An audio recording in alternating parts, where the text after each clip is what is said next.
Labdien! Beidzot, es esmu Jūrmalas pilsētā nevis kā viesis, kā turists, bet arī kā darba uzdevumā atbraucis. Lai gan manas dzimtes saknes ir diezgan senas Jūrmalā. Nākamgad būs 300 gadi, kā Brūža dzimta. Ir minētas Lokas baznīcas grāmatās. Tie visi bijuši mazjūras zvejnieki. Šī tradīcija mazliet ir bijusi pārtraukta padomju laikā, bet mans tēvs ir atjaunojis zvejnieka tiesības. Es dažreiz zvejoju, man bērni zvejo, tā kā viss vēršas uz labu. Jā, šoreiz par zvejniekiem un pirātiem. Rīgas jūras līča piekrastē viduslaikos un jaunajos laikos arheoloģiskās un vēsturiskās liecības. Diezgan eksotiska tēma tika pieteikta ar tādām lielām pretenzijām, bet kā jau jūs to visu zinat, lielā mērā šī piratērijas tēma ir saistīta ar daudz leģendām, daudz mītiem, daudz puspatiesībām, skaistām filmām, romantiskiem priekšstatiem. Bet man kā arheologam jāpieturas pie zemes.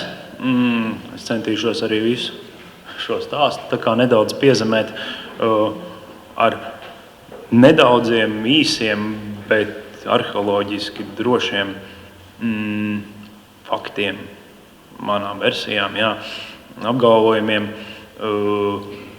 visu kliedēt šo mītu. Labi. Tātad vispirms par teritoriju, par kuru tad es centīšos runāt. Tā ir faktiski Kurzemes austrumkrasts, Rīgas jūras līčs, jeb kā tagad ir pieņemts to saukt tautā Mazjūras rietumu piekraste, iekļaujot, protams, arī Jūrmalu, būtiski daļu Jūrmalas, līdz pat Kaukas ragam.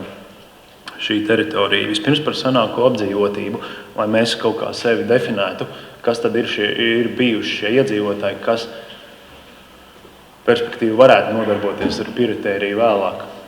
Sākums, protams, ir visam neolīta, akmens laikmets, neolīta periods. Šeit ir vairākas apmetnes, tātad Priedainas apmetne, Lapmeža ciema apmetne, te ir arī Siliņu upes apmetne Lapmeža ciemā, te ir arī nedaudz tālāk Slocenes apmetne un Ģipkas apmetne. Ties ir neolīta periods, tie visticamāk ir lokāli īsti tādi uzturēšanās posmi, kad cilvēki dzīvo šajās apmetnēs. Faktiski varētu teikt, ka viņi tur vāc dzintaru vai ir kaut kāds starposms starp dzintaru vācējiem un dzintaru izplatīšanas centriem, no kuriem viens ir Lubānā. Pēc tam seko bronzas laikmets. Bronzas laikmets, agrīnais, jeb agrais dzelzs laikmets. Šeit ir vairāk atradumi Bultas gals pie Enguras, pēdējā 10-15 gadē atrasts. Un šeit te nedaudz dziļāk no iekšzemes akmens cirvi un kaplis atrasts ap Rideļiem Zenteni. Nākamās ziņas jau nākamā 13. gadsimta, protams, pa vidu arī vēl ir ziņas, tām mēs pieskarsimies mazliet vēlāk, bet rakstītās ziņas ir blīvā tvērumā no 13. gadsimta, kad šī te teritorija, šī te līča rietumu piekraste tiek dēvēta par miera kursu, par Vanemu vai par austrumu kursu. Par austrumu kursu. Kāpēc miera kursa? Tas ir apzīmējums Bandavas un Vanemas zemēm, ar kurām 1230. gadā slēdz miera līgumu, kuras slēdz miera līgumu ar Rīgas krustnešiem. Šo nosaukumu sastop tikai 52. līdz 58. gada dokumentos. Savukārt pēc Durbas kaujas šis te faktiski miera līgums tiek lausts. Teritorijā atrodas Talsu novads, Tukuma novads un arī daļēji Ventspils novads. Kurši, faktiski šeit mēs pārējām pie nākamās tēmas, pie etniskā jautājuma, kādas tad tautas dzīvoja šajā teritorijā.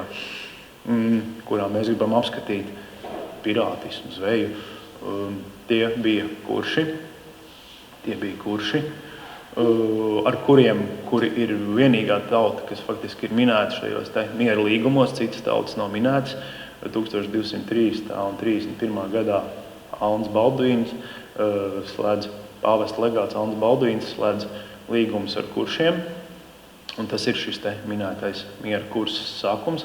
Faktiski 1253. gadā tiek kursa sadalīta starp faktiski laicīgo un garīgo varu, starp Vācu ordeni Livonijā un starp kursas bīskapu, tātad baznīcas varu.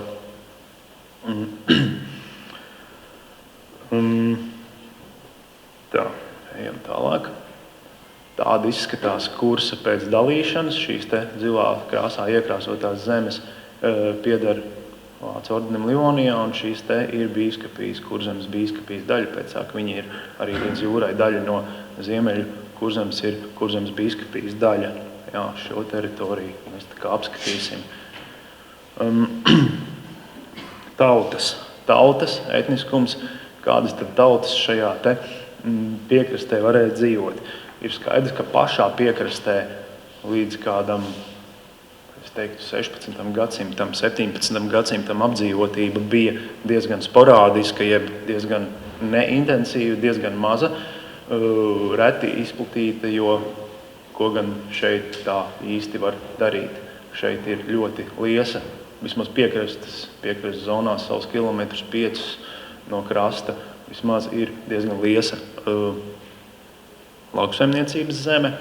Arī zīves šeit ir mazāk nekā Dižjūrā, jeb Baltijas jūrā, tātad Kurzemes rietumkrastā. Un šeit ir arī tā komunikācija līdz 13. gadsimtam diezgan tāda tālu. Jums ir jābrauc kaut kas raksts, lai jūs tiktu tālāk un varētu kaut kur kuģot uz ziemeļiem vai rietumiem.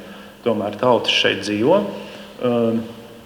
lai mēs gūtu priekšstatu par to, kas tad dzīvo šajā reģionā. Es izvēlējos Tukumu. 11. 13. gadsimts kuršu līnija līdz pat kādam 2000. gadam tika vilkta pūre Kandava šai līnijā, ka kurš tālāk varētu nebūt bijuši vai varētu būt ļoti maz izplatīti. Te ir pūris Zviedru senkapi, tātad kuršu uguns apbedījumi ar šīm sadedzinātajām rotām.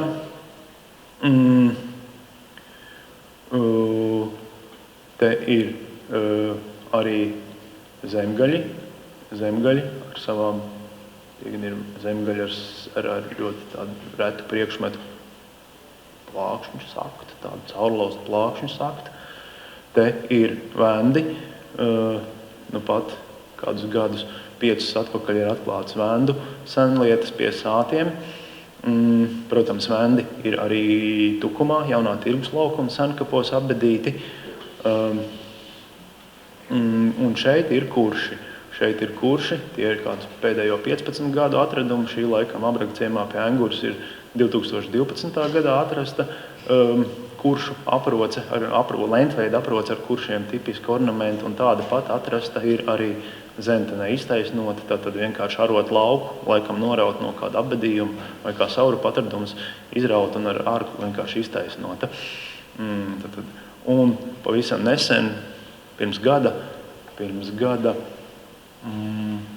šeit te ap Rideļiem ir atklāta kuršu 14. 16. gadsimta kapsēta ar kuršiem raksturīgām rotaslietām, to skaitā lāča naga piekariņiem.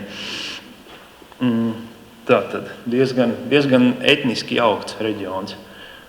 Zemgaļi Ziemeļu Kurzemē, varētu domāt, ko tad zemgaļi tik tālu dara.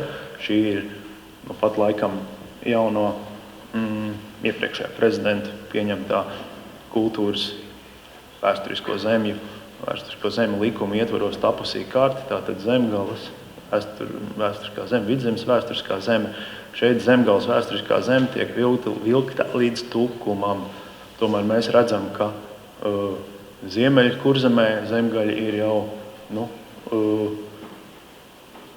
es teiktu, vismaz kopš vēlā dzelzs laikmeta otrās puses klātesoši, vismaz ar pāris atradumiem, tomēr tie zināmā mērā marķē zemgaļu klātesamību. Iespējams, ka tās ir vienkārši ieprecētas sievietes, kas ir nesājušas šos zemgaļiem tipiskās rotas lietas. Iespējams, ka šeit Tukuma gadījumā vai Talsu, Kandavas, tāda mikroreģiona gadījumā zemgaļi ir ieceļojuši jau blīvāk un dzīvojuši. Tātad zemgaļi arī šeit dzīvo. Tā etnogrāfija. Zemgaļi šeit, ja vēndi, teiksim, šeit ir līdz kādam 12. gadsimtam, kad tos kurš piespiež aizmigrēt uz Cēsīm, kur tie dod nosaukumu Cēsīm Vendeni, seno nosaukumu, tad zemgaļi šeit paliek, viņi šeit tā kā nostiprinās, un viņi ir fiksējami arī vēlāk, līdz pat 16. gadsimtam, līdz pat ap 16. gadsimtu, 17. gadsimtu precīzāk. Muižu revīzijās mēs redzam šos latviskos zemgaliskos nosaukumus, un mēs arī etnogrāfijā, ja mēs iebraucam, teiksim, pabraukājam, patīsim atpakaļ pa šiem netālu, protams, no jūras, bet iekšā zemienē esošajiem ciemiem, gar viensētām mēs redzam, ka šeit ir tipiskā zemgaļu apbūves situācija, ka Zemgales Tukuma novadā, protams, ne pie pašas jūras, jo zemgaļi ir zemkopji, viņiem tā kā ar zveju ir maz sakara. Viņi ir šīs viensētas joprojām ir kārtotas pēc Zemgalē etnogrāfiski fiksēto viensētu principu, kad ir noslēgts pagalms. Kad ir noslēgts pagalms, visas ēkas, gan dzīvojamās, gan saimniecības ēkas grupējas ap vienu pagalmu. Savukārt rietumu dienvidu Kurzemē šīs ēkas ir tāds kā tīrais pagalms, un tad ir saimniecības pagalms. Savukārt šī pati Ziemeļkurzemes, Ziemeļkurzemes pašas ziemeļdaļas etnogrāfijai raksturīgs ir tāds lineārs plānojums. Ēkas ir tādā kā rindā izvietotas. Tad faktiski, patinam atpakaļ, zemgaļi mums ir vismaz šeit te fiksējami arī vēlāk. Viņi faktiski šeit ir palikuši līdz pat ļoti vēliem laikiem. Lībiešu krasts tiek iezīmēts šajā te reģionā. Vēsturisko zemju plānā kartē tiek iezīmēts Lībiešu krasts. Kad tad lībieši parādās Ziemeļkurzemē? Visticamāk, tas notiek 17. gadsimtā, 17. gadsimta pirmajā pusē sākumā, kad zviedri iegūst Vidzemi, kad tiek faktiski, Vidzemi tiek pakļauts zviedru karlim, kronim, un šie iedzīvotāji, lībieši, pārsvarā tad tie ir gaujas lībieši, viņi nonāk, varētu teikt, tādā skarbā zviedru karaļa administrācijas uzraudzībā. Kas notiek Zviedru Vidzemē, mēs visi zinām, ka vēsturnieki Zviedru ierēģņu veiktās muižu revīzijas, muižu inventarizācijas, kad katra muiža tiek inventarizēta, un ja tai nav mantojuma tiesību apliecinošu dokumentā, vienkārši pāriet kroņi jeb karaļa īpašumā. Nav šaubu, ka tas notiek arī ar zemniekiem, kad zemnieki šeit te Ziemeļvidzemē, vienkārši sakot, tiek presēti. Viņi tiek uzskaitīti, viņi tiek inventarizēti no katra lopa, no katras ēkas, no katra arkla. Viņiem ir, es pieļauju, jāmaksā kaut kāds nodoklis, vai viņiem tiek uzlikts darbi kroņa labā, un tad ir skaidrs, ka iepriekš salīdzinoši maigākā poļu režīmā dzīvojušajiem šiem te piekrastes zvejniekiem ir nepatīkami, kad tādi skrupulozi nodokļi tiek aprēķināti, un viņi emigrē pār jūru šeit te Ziemeļkurzemē. Emigrē pār jūru Ziemeļkurzemē.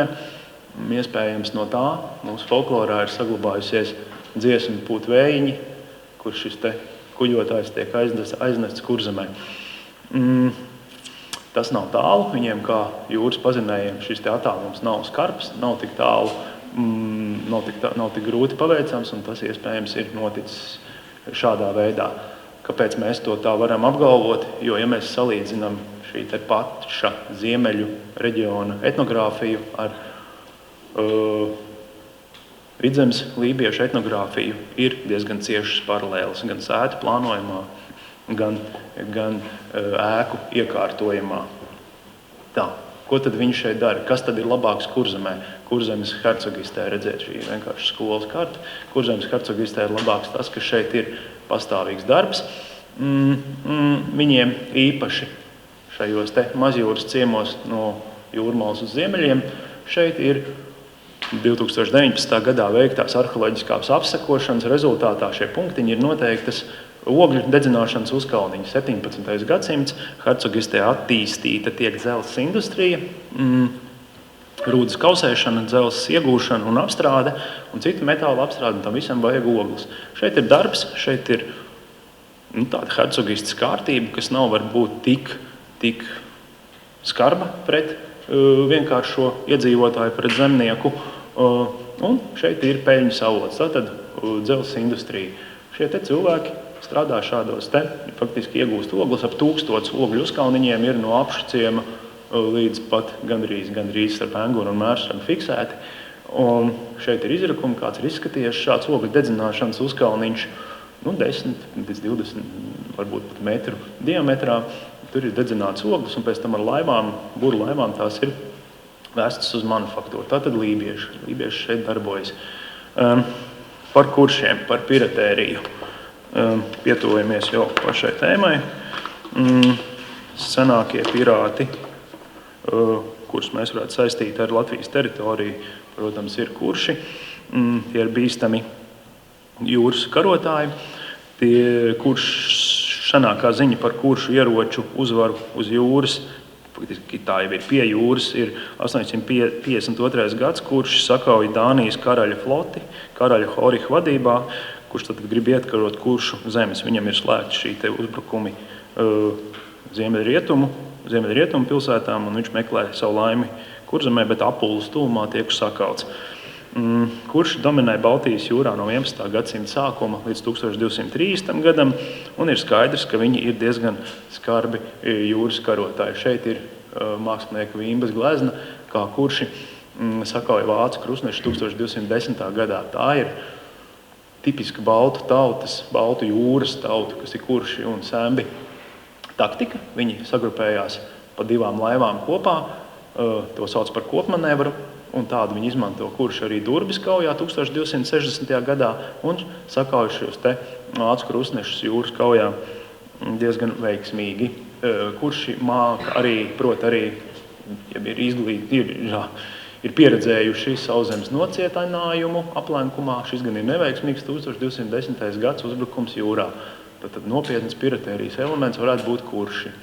Laivas, ar kādiem šie pirāti pārvietojas, tās tā arī tiek atzīmētas kronikās. Piratika, ja pirātu laivas, vieglas buru laivas, kurās var pārvietot 20 līdz 30 kuģotājus. Šeit tas tāds mākslinieciskāks attēlojums ar burām, kuras tā tad izmanto Dāniju, ziemeļzemju vikingi un tikpat labi arī kurši. Jēdzieni ir dažādi. Vikings, pirāts, jūras laupītājs, marodieris, zaglis. Mēs varētu šeit runāt pirātu vienādot ar jūras laupītāju. Profesors Ilgvars Misāns par pirātiem. Viņš nenolasa šos pirātus, vismaz vēstures avotos. Viņš secina, ka iespējams šeit pirāti nemaz nav savu kāju spēruši. Ko mums vēsta arheoloģija? Arheoloģija sniedz pavisam nedaudz liecību. Šis ir patvērumu vietas, jeb pilskalni kā patvērumu vietas, kas ir eventuālās pirātu patvērumu vietas. Jo kas tad viņiem ir vajadzīgs? Viņiem ir vajadzīga osta, kur remontēt kuģus, kur apkopt kuģus. Viņiem ir vajadzīgs patvērums, kur patvērties. Ja gadījumā šis tirzniecības kuģis, kas ir aplaupīts, viņam seko vēl kāds apsardzes kuģis. Un šie te ir pilskalni. Viņiem viss kopīgs šiem pilskalniem ir tas, ka tie atrodas, ka tie nav, faktiski tajos nav notikuši apjomīgāki pētījumi, varbūt izņemot nelielus izrakums Bulduru pilskalnā pirms 5 gadiem. Tie visi ir ar vāju izteikti kultūrslāni. Tā tad viņi nav apdzīvoti ļoti ilgi, bet tādus neilgus epizodisku apdzīvotību uzrāda. Kad varēja sākties piratērija šeit? 13. gadsimtā tie ir krustakari, tie ir intensīvi militāri apstākļi, kas šeit figurē gar krastu. Toreiz visu kuģošana notiek gar krastu. Šeit figurē faktiski bruņotas flotes daļas, kad īsti uzbrukt kādam kuģim ir diezgan bīstami, jo ir liela iespējamība, ka viņam seko apsardzes kuģis. Taču vēlāk, 14. gadsimtā, kad iestājas relatīvs miers šajā teritorijā, kāpēc ne? Tie ir tirzniecības kuģi, kuriem tātad var šeit ātri uzbrukt un ātri patvērties šajos pilskalnos. Tie visi ir, gandrīz viss ir nelielu upīšu tādās ielokos, te ir gan Ēngures upīte, gan Kaņieru pilskalns arī iztec uz jūru, Babītes pilskalns ir mazliet tālāk, Bulduru pilskalns arī ir tādā diezgan attālu no jūras, bet arī kā patvērums viņš pirātiem varētu derēt. Ēngures pilskalns tāds izskatās, šķiet, ka tas ir viens no viedokļiem, ka tas ir vienkārši, kad hercogs ir paplašinājis Ēngures ostu, kad viņš ir paplašinājis Ēngures ostu, un šīs ir faktiski no ostas izsmeltās zemes. Taču, kā jau es minēju, arheoloģiskie pētījumi šeit nav veikti, līdz ar to ir grūti apgalvot, vai tas ir bijis tiešām pirātu patvērumu vieta, vai tas ir bijusi vienkārši zemi kaudze, ko hercogu laikā ir šeit uzbēruši strādnieki rokot ostu. Kaņieru pilskalns mēs šeit redzam, protams, līmenis ir bijis augstāks, šī iztece jūrā ir bijuši plašāk, tad šeit ir diezgan viegli patvērties pussala, kur var diezgan viegli patvērties. Bulduru pilskalns Ķīšezera dienvidu krastā arī šeit pa Daugavas grīvu dažādos veidos var iekļūt, un viņš arī ir tādā kā pussalā, tā tas izskatās, kur var patvērties.